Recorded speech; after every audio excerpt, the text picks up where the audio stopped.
selo do mog, opet smo se zarakijali, tekmu gledali, navijali, plakali, smijali dok smo meze imali. A kad je nestalo meze, poče priča bez veze. Debeli radi sranje, reko kumu da me odveze. Kumi kaže ne može, pio je češke. Šta ću, reko ljudi, odo ja sad kući pješke. A noge mi teške, sve je to od cuge. Čeka me 3 kilometra, imam 4 pljuge. Nema mi druge, moram kroz ovo boje do američke baze, pa od Šumarka do groblja moram pratit one tam 4 staze. Pićim ja, mjesečina prati, već sam blizu baze, čuju se agregati. Tu ću se popišati, usput istegirati, ma ništa zato, nek me tuži američki NATO. Nek me tuže kad sam pjan, boli me briga. Nek mi radi šta god hoće, nek me sada vide kako rigam.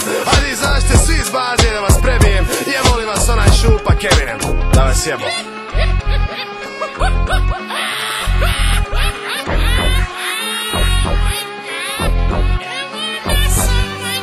Prošao sam kraj baze, ulazim u Šumarak, s desne strane mi od potoka jarak. Sve je oko mene mračno i to mi je strašno. Pogledam na sat, ono 12 sati tačno.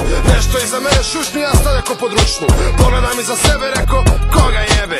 Nastavim dalje, iza mene šušti ko ludo. Od straha mi se već uvuklo moje desno mudo. Ma reko, to je ludo, do ti ne veriš ove stvari. Sjeti se priča o prikazama što pričaju stari. Okrenem se naglo, totalna tišina. Nastavim voda dalje, iza mene čuje se živina.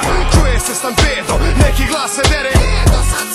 Trčim ko da u guzici ima motor. Od cijelog straha počeo sam molit Allaha, Isusa i Krištu. Od cijelog straha ugaća pišnu. Reko smiri se jedan svetoba u tvojoj glavi. Pogledam desno, vidim tam nešto je u travi. To je sigurno, ma rekom sigurno neki pas. Kad se začu glas kaže tješim se ko fol, sigurno je alkohol. Sigurno kumova trava, u svakoj koski mi strava. Rekao sam sebi Edo, sve okej.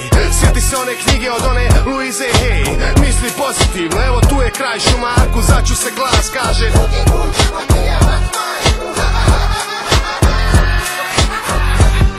bom bom, nismo prikaze. Bom bom, ne traži dokaze. Bom bom, nemoj traži glas. Bom bom, Priština za glas. Bom bom, nismo prikaze. Bom bom, ne traži dokaze. Bom bom, nemoj traži glas. Bom bom, Priština za glas. Još kilometar do kuće, a srce mi tuče. Groblje lijevo, reko sad sam još gore najebo.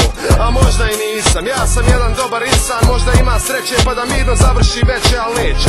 Iz jednog mezara izlazi nešto ko para. Tu se nešto ukazalo, djedu pričala mi stara. Na putu ispred mene izleti crna mačketina, vidim je jasno. Već sam rekao svjetljava mjesečina. Joj, bože moj, mačka na putu čeka me, ne bježi. Kad sam joj prišao ona reži. Prolazim kraj nje, pravim se, ne obraćam pažnju. Razmišljam o pecanju, mesu na ražnju. Razmišljam o muzici, o laninoj guzici, hip hopu. A jebena mačka me prati u stopu. A onda se začu onako